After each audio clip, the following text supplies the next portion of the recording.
We're getting a check of how the storms so far have made an impact on our water supply. Kelsi Thorud has a look at where some of our Bay Area reservoirs stand and what could be coming this winter.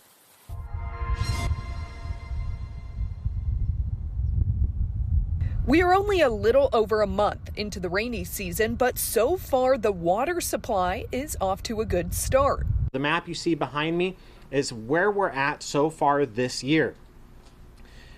October and November, we've seen some storms come across our area, and what that has done for us is allowed us to be upwards of 200, almost 250 to 300% of normal so far for the water year.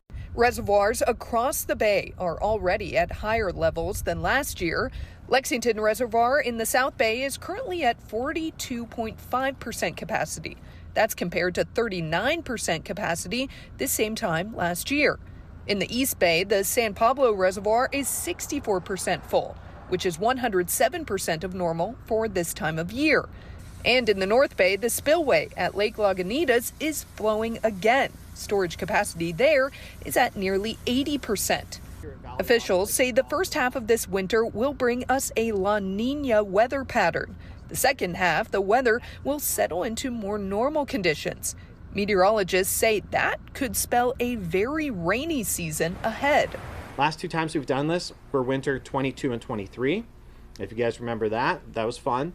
And then, of course, winter 16-17, which, if you remember that was crazy. But because it is so early in the season still, meteorologists say it's too soon to say for sure whether or not we'll see one of those crazy wet winters. But officials in Santa Clara County aren't leaving anything to chance. Ahead of another rain system moving in, they held an event showcasing all of the equipment and supplies they use to help during storms. They also encouraged the public to make sure they are prepared for the wet season now before the worst of it arrives. I'm asking every resident to take a few small steps that make a big difference. Check your emergency kit. Sign up for alerts. Know your flood zone. Adopt a storm drain if you can. And while we have seen a wet October and November, officials want to be clear that these are all very early predictions. It won't be until early next year when they say they'll really get a picture of what they're dealing with. Most of the times we're not really assessing it until the January, February months. That's when we typically see the biggest ARs, atmospheric rivers, and the most inflow to our reservoirs, because the hills, the areas that feed our reservoirs are still not yet completely saturated. So we have to wait for the hills to start running and actually get a lot of water coming down in. Still, the advice is to prepare for the worst now, even if it doesn't come. It's one of those things where every time we go into winter, we need to be prepared for anything that can be thrown at us.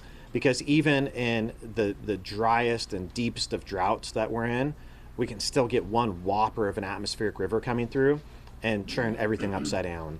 So if we're prepared for that one big storm, we're going to be prepared for them all. Another way to measure water level is through the snowpack. It's way too early to check those levels right now. In fact, this is video from last winter of the state's Department of Water Resources conducting a snow survey in the Sierra. It typically happens each winter and early spring.